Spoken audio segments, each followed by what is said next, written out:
राम राम राम राम राम राम राम राम राम नारायण नारायण। संबंध।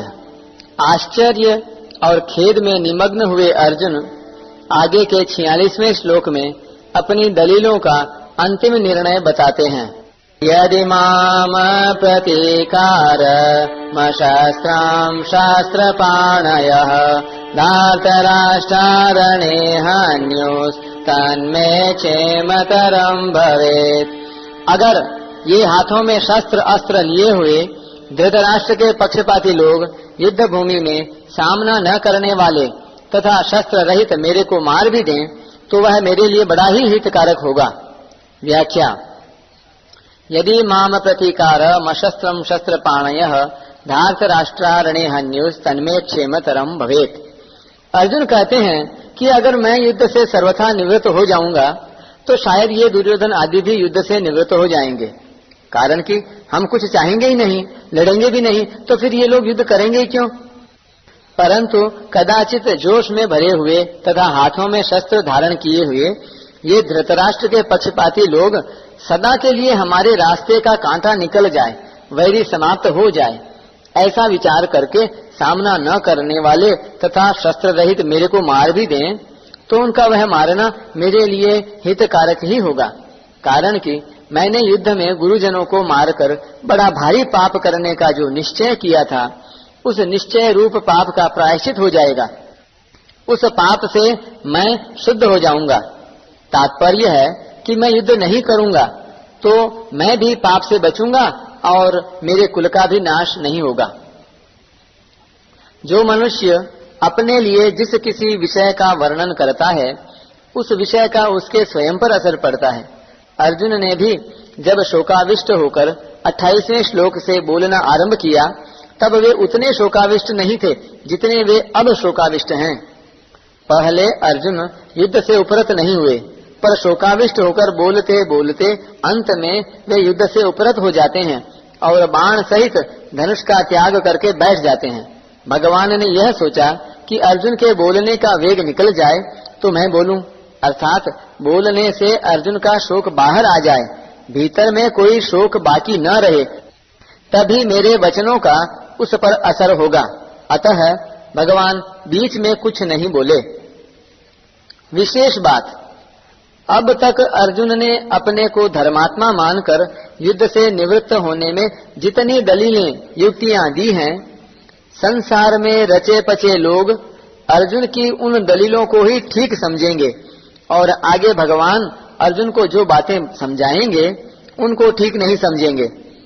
इसका कारण यह है कि जो मनुष्य जिस स्थिति में हैं उस स्थिति की उस श्रेणी की बात को ही वे ठीक समझते हैं, उससे ऊंची श्रेणी की बात वे समझ ही नहीं सकते। अर्जुन के भीतर कौटुंबिक मोह है और उस मोह से आविष्ट होकर ही वे धर्म की, साधुता की बड़ी अच्छी अच्छी बातें कह रहे हैं।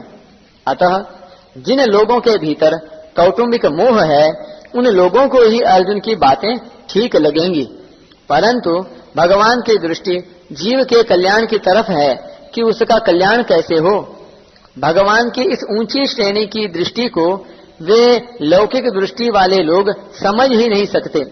अतः वे भगवान की बातों को ठीक नहीं मानेंगे, प्रत्युत ऐसा मानेंगे कि अर्जुन के लिए युद्ध रूपी पाप से बचना बहुत ठीक था, पर भगवान ने उनको युद्ध में लगाकर ठीक नहीं किया। वास्तव में भगवान ने अर्जुन से युद्ध नहीं कराया है, प्रत्युत उनको अपने कर्तव्य का ज्ञान कराया है। युद्ध तो अर्जुन को कर्तव्य रूप से स्वतः प्राप्त हुआ था, अतः युद्ध का विचार तो अर्जुन का खुद का ही था। वे स्वयं ही युद्ध में प्रवृत्त हुए थे, तभी वे भगवान को निमंत्रण देकर लाए थे, परंतु उस विचार को अपनी बुद्धि से अनिष्ट कारक समझकर वे युद्ध से विमुख हो रहे थे, अर्थात अपने कर्तव्य के पालन से हट रहे थे। इस पर भगवान ने कहा कि यह जो तू युद्ध नहीं करना चाहता यह तेरा मोह है, अतः समय पर जो कर्तव्य स्वतः प्राप्त हुआ है उसका त्याग करना उचित नहीं है। कोई बद्री नारायण जा रहा था, परंतु रास्ते में उसे दिशा भ्रम हो गया, अर्थात उसने दक्षिण को उत्तर और उत्तर को दक्षिण समझ लिया। अतः वह बद्री नारायण की तरफ न चलकर उल्टा चलने लग गया। सामने से उसको एक आदमी मिल गया। उस आदमी ने पूछा कि भाई कहाँ जा रहे हो? वह बोला बद्री नारायण। वह आदमी बोला कि भाई बद्री नारायण इधर नहीं है, उधर है, आप तो उल्टे जा रहे हैं। अतः वह आदमी उसको बद्री नारायण भेजने वाला नहीं है, किंतु उसको दिशा का ज्ञान कराकर ठीक रास्ता बताने वाला है। ऐसे ही भगवान ने अर्जुन को अपने कर्तव्य का ज्ञान कराया है, युद्ध नहीं कराया है।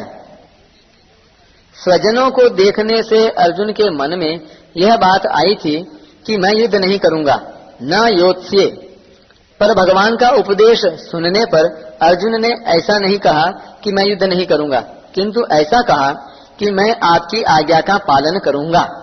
करिष्ये वचनं तव, अर्थात अपने कर्तव्य का पालन करूंगा। अर्जुन के इन वचनों से यही सिद्ध होता है कि भगवान ने अर्जुन को अपने कर्तव्य का ज्ञान कराया है।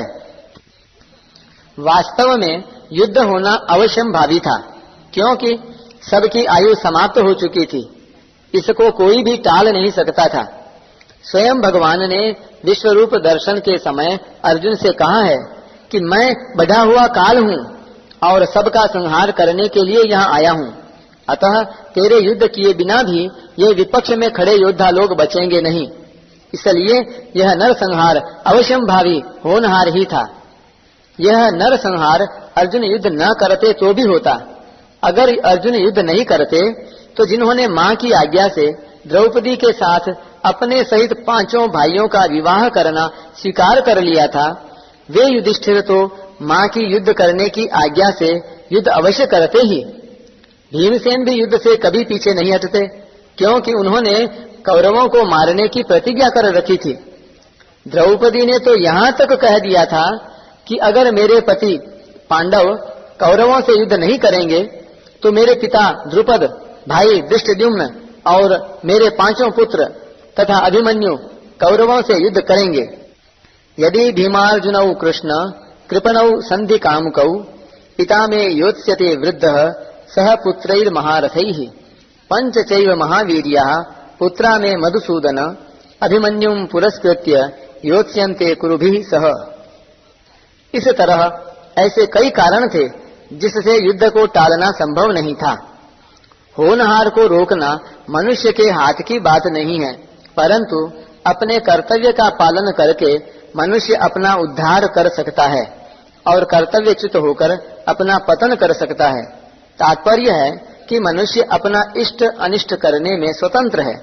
इसलिए भगवान ने अर्जुन को कर्तव्य का ज्ञान कराकर मनुष्य मात्र को उपदेश दिया है कि उसे शास्त्र की आज्ञा के अनुसार अपने कर्तव्य के पालन में तत्पर रहना चाहिए, उससे कभी च्युत नहीं होना चाहिए।